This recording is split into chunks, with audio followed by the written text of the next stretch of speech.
one female got engaged on Christmas Eve. Until recently, I had a great relationship with his family, his mom especially. But ever since the engagement, it's become really strained because she keeps trying to insert herself into our decisions and offering unsolicited advice, and I'm slowly getting at my wits' ends. A few things that have annoyed me. 1. We want a max of around 50 people. My fiance and I are both introverts, and even the thought of being in front of that many people gives me anxiety. With our close family, friends, and their plus ones, we're probably already over 50. His mother insists the wedding must be a grand event with at least 150 guests. Hell no. 2. The venue we're thinking about is too small and boring. The on-site catering is not special enough, and because my fiance is an only child, this needs to be a grand affair. 3. I found a gown in a magazine I love, and that's going to be my inspiration. It's more on the simple side, but that's my style. I showed my best friend, my mom, and my future mother-in-law because I did want her to feel included, and she insisted it was too plain and everyone will think I'm just another guest at my wedding, being the only one in white. 4. We need to get a guest list to her so she can review and approve who's coming. No, this is our wedding, not yours. Thankfully, my fiance is on my side, and about 6 weeks ago called her and said we know what kind of wedding we want to have and she needs to stop overstepping and questioning our choices. In an attempt to punish him and assert her authority, she went radio silent until last week. She invited us to dinner on Sunday and presented us with a check for $25,000 to help with our wedding. When we got home, I told my fiance we are not cashing the check. He thinks I'm being ridiculous and this can help us have the wedding we want with almost no out-of-pocket costs. I told him we won't have the wedding we want because she's going to use the money as leverage to push the event in the direction she wants. When she insists on including her friends we don't know and don't care about, she's going to say, "Oh, I thought the money would help cover them." When we go dress shopping, it'll be, "That's a bit simple. I thought with the extra money you'd get something nicer." When we finally choose our venue, it'll be, "So, what exactly is my money paying for?" My fiance said it will cause a huge rift if we don't accept the money because his mother is extending an olive branch and being generous, but I tried telling him it'll cause a bigger rift if she gets it in her mind that she has a say in our choices because she's paying for it. And I shut her down every time. I feel like I'm being positioned as a bridezilla. My fiance thinks I'm overreacting and it's the tension of the last few months exposing itself. Even my mother said I should just accept the gift. So am I the a-hole? Honestly, OP, no, I don't think you're the a-hole. I think you're making the right decision. Cashing that check does exactly come with strings attached. You know it. I'm sure your fiance knows it. He just doesn't want to acknowledge his mom is being overbearing. And the thing here that's at play is not your wedding. It's your whole marriage. This is about power and control. And if she can control you guys with money, this is not the first time that that's gonna happen. Refusing to take the check means one thing. We're independent. We don't need you. We want to have a relationship with you, but we have agency. And that's it. If not accepting the money means your wedding will be a little bit smaller, it doesn't really matter. It is your wedding, your and your fiance's wedding, and it has to be the way you guys want it. And if refusing the money will cause a huge rift, it won't be on your side. It'll be because she'll be butthurt you didn't get under her thumb. Your fiance needs to get his head on straight. He needs to back you up. And what do you guys think? Let me know in the comments section. And now let's check out the community comments. Positronomy says, not the a-hole. I'd take the money and put it in a separate account to earn interest, or just consider 25,000 your zero balance, and continue excluding her from decisions as you've been doing. If she ever demands her money back, just send it right back and tell her it looks very poorly on her to use a gift as leverage. This makes the scenario a win-win. You're still financing the wedding yourselves. You can use the wedding money for whatever you want, assuming she accepts being excluded, and if she doesn't, you make a bit of interest and don't actually find yourself in a hole. Professional Yam 3119 says, you could just ask whether there are any conditions attached. Make sure that you are both present when you ask her. And Dopey responds, this is actually a good idea. And when she says no, confirm that that means no suggestions, no feedback, just acceptance. If my fiance is there, she can't exactly react with, well, maybe I can suggest this or that. Or, but it would be good if I could help out more. Because she'd basically expose the whole thing as manipulation in front of her son. TA122278 says, I get the feeling from her comment about you looking like just another guest in your plain dress, even though you'll be the only one wearing white, that you should be prepared to not be the only one wearing white. Mother-in-law is going to show up looking like she's there to marry her baby boy. Gross. Your husband sounded like he was not going to be a mama's boy at first, but alas, he caved. And you are completely right. Keeping that money gives her too much leverage. He's going to keep caving because, after all, she's paying for it. I like another commenter's idea that you should deposit the money and leave it untouched. Then, when she shows the real reason she gave it to you, attempt at control, hand it right back. It's not worth it. And Dopey responds, not gonna lie, I have thought about this often. I have a feeling by the time the wedding happens, she's either going to show up in a white gown or dressed in black for a funeral. Space Cowboy 157 says, okay, so let me just say, $25K can be a huge help for the down payment on the house or straight up buy a brand new car. You can just blow her and her opinions off and think, ha ha ha, you are helping me pay for my house and you don't know it. I'm just saying, unless the two of you are wealthy, $25K can go a long ways. And Dopey responds, I'm a social worker, my partner is a teacher. It will definitely go a long way, but I just feel like she's being manipulative and I'm allowing it. And Just Me 518 says, not the a-hole, but here is how you can get through to your fiance. Accept the money, deposit the check into a savings account opened just for that purpose, and do not touch it. And then every single time she does what you already know she is going to do, look your fiancé in the eye and wink. Let him know this is the plan. Never start a marriage with subterfuge or secrets. And tell him, this is no harm, no foul. If things play out the way you say they will, great. We have recouped our losses and I will be the fool. If they play out the way I say they will, we give her back the money on the third time she inserts herself where she is not wanted. Alright, the community agrees OP is not the a-hole, and I really like that first comment. That's a really smart idea. Just deposit the money, get the gains, and give it back if she wants it. And now let's move on to the update to see how this story ends. Hi everyone, I posted here a couple of weeks ago and got some wonderful advice. A few people asked for an update, and I thought I'd let you know what happened. It's not good. If you didn't see my original post, my future mother-in-law offered us $25,000 towards our wedding, but I knew there would be strings attached to make the event her way. I thought maybe I was the a-hole for overreacting or seeing something that wasn't there, but you all told me I was 100% correct. So I decided to have a heart-to-heart with my future mother-in-law, with my fiancé attending too. I told her that I miss the relationship we used to have, but it's become strained because I feel she has not respected the choices we have made for our wedding. We explained that we aren't depositing the check until we have this conversation and we're all on board about how we move forward. I know we didn't need to provide a rationale, we just required acceptance, but I thought it would help her understand.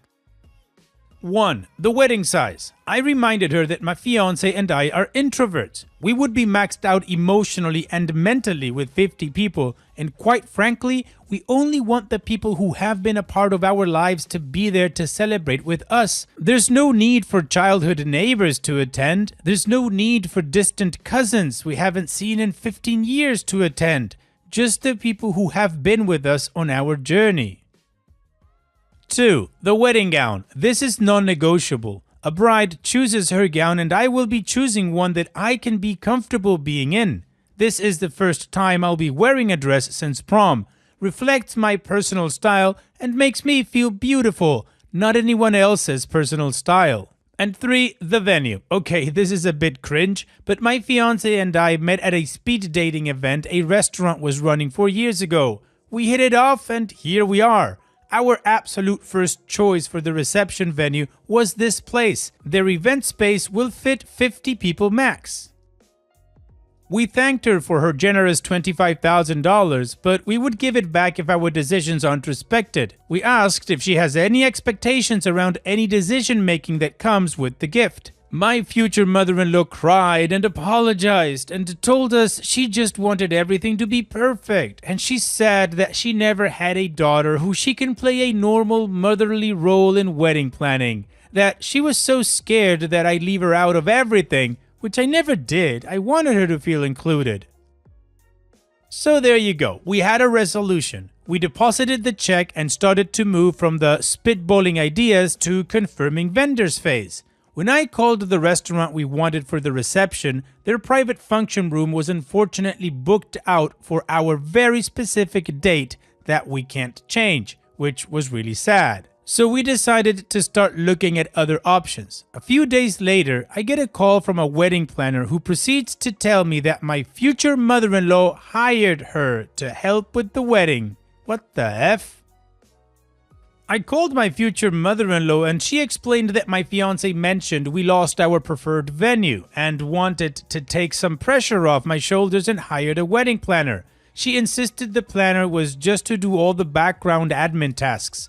Okay, I decided to give her the benefit of the doubt. I'm not sure why a wedding planner is needed for a small wedding or why they'd even bother taking the job. But if my future mother-in-law wants to spend her money on making things a little easier for me, that's fine. I met with the planner twice, described our vision for the wedding, and she said she's put together some bookings to view venues, taste cakes, etc. Here's where the crap hits the fan. The planner sent us a list of venues she's booked for us to see. We had a look online and all the venues are large, like designed for 200 guests. We're confused and we went to the first appointment yesterday. My fiance joked that 50 people won't need this much dance room.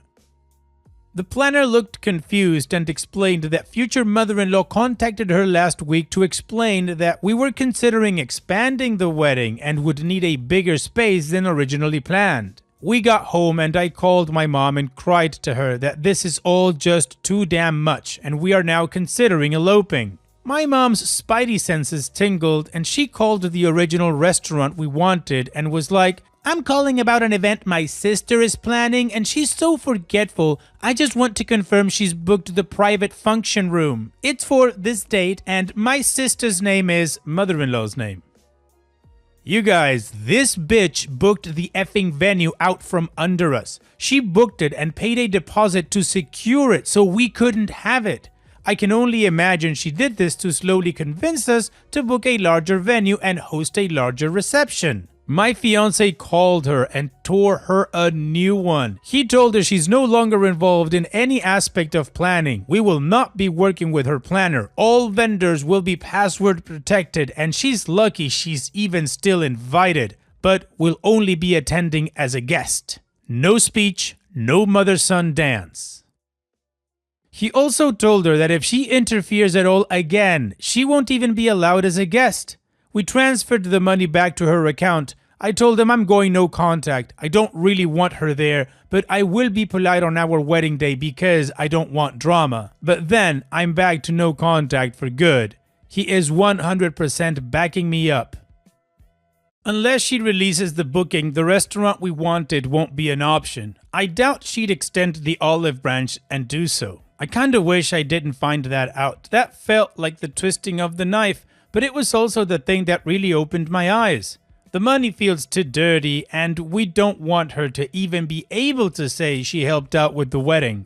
I look forward to the day after when I never have to see her again. She tried playing the long game and lost very quickly. Honestly, I understand why people warned me that wedding planning brings out the worst in people. I really loved and respected this woman and always thought she'd make a wonderful grandmother to any future children. Now, she will never know them. Maybe I'll be more forgiving in the future, but I am livid right now. She apparently cried when she was demoted. I asked my fiance if it was the same tears she cried when she promised she wouldn't interfere. He told me she just kept saying that she wanted the best for us and to have the perfect wedding. That shortly became her admitting that she thought our choices and my taste was crappy and she needed to save us the embarrassment. Talk about digging your hole deeper. Well, OP, at least now you really know the type of person that she is. And so does your future husband. Hopefully she doesn't create any drama for you guys at the wedding. And here's wishing you both the best, OP. Thanks so much for sharing and take care. This post is from the subreddit Petty Revenge and it's by user EveryTradition1745. My dad's revenge on a trucking company. My dad told me a story from when he was in his 20s. This was around the time that switchboard operators were recently phased out and automated systems were taking over to allow for direct dialing. This happened when he was back in his home country, but I will put it in the context of North American phone numbers and cities. My dad's pharmacy and a truck business in a different city had the same last 7 digits of the phone number. Area codes weren't a thing when the switchboard system was in place. You would just call the switchboard office, talk to the operator, and give them the 7-digit phone number and the city, and they would connect you. When they started phasing it out, they started adding area codes to the beginning of the numbers, so that the call could automatically be directed to the appropriate phone in the appropriate city. For example, Dad's Pharmacy in Toronto, 416-555-5555. Trucking Business in Ottawa, 613-555-5555. Now, when they started automating the system, something weird happened. If someone dialed both 555-5555 and 416 and the 5s, they would both go to the pharmacy in Toronto. And so my dad started getting around 20 calls a day at his pharmacy from people who just dialed the 7 digits without the area code and were hoping to connect to the trucking business. My dad would tell them the correct number to call and did this for a week, hoping the calls would slow down. When they didn't slow, he called the Ottawa number and told the owner what was happening. Paraphrased. The trucking business owner says, "Well, this isn't my fault. There is something messed up in the telephone system." My dad goes, "Yes, I understand, but you should still let your people know the right number to call. It's become an annoyance for me, and none of this is my fault either. I have been directing the calls to you, but they don't seem to slow down at all." The owner says, "I don't care. I'm not going to tell my workers anything." My dad goes, "In that case, you'll be losing some business." And the owner says, "Fish, you can't do anything," and hangs up. After that, anytime a call for the trucking business came to the pharmacy, my dad would tell them to do the opposite of what they'd been told. A trucker calls to ask about directions for his pickup. Dad would tell him that the order got cancelled and come back with an empty truck. A trucker calls to tell that his truck got a flat tire and to let the place he was supposed to drop off merchandise know that he was going to be late. Dad tells him to come back without dropping it off. This also continued for a week before he got a call from someone higher up in the city's political network. Something like the mayor's office. Paraphrased. Mayor's office says, "Hey, how's that shipment coming along and what is the estimate delivery date?" My dad swears a bunch, tells the man calling to F off. "Who do you think you are talking to me like this? I don't want to hear from you again." The mayor's office says, "You'll be losing a lot of business from us. Why are you talking to me like this?" And my dad goes, "I don't care about you or your business. I don't want it, and don't ever call me again." Swears again. The mayor's office says, "Fine, we will find someone else and lose our number. We will never work with you again." And the call stopped the very next day. Nice, OP, your dad's a legend. I guess that trucking company got a slice of just desserts. Thanks so much for sharing. And that's it for today's video. Thank you so much for taking the time to watch it. Now, if you've gotten to this point in the video, I assume that you like these stories that I'm reading out. So here are a couple more that you might enjoy. And if you don't have any time to watch another story right now, save it for later. And also, Don't forget to hit that subscribe button.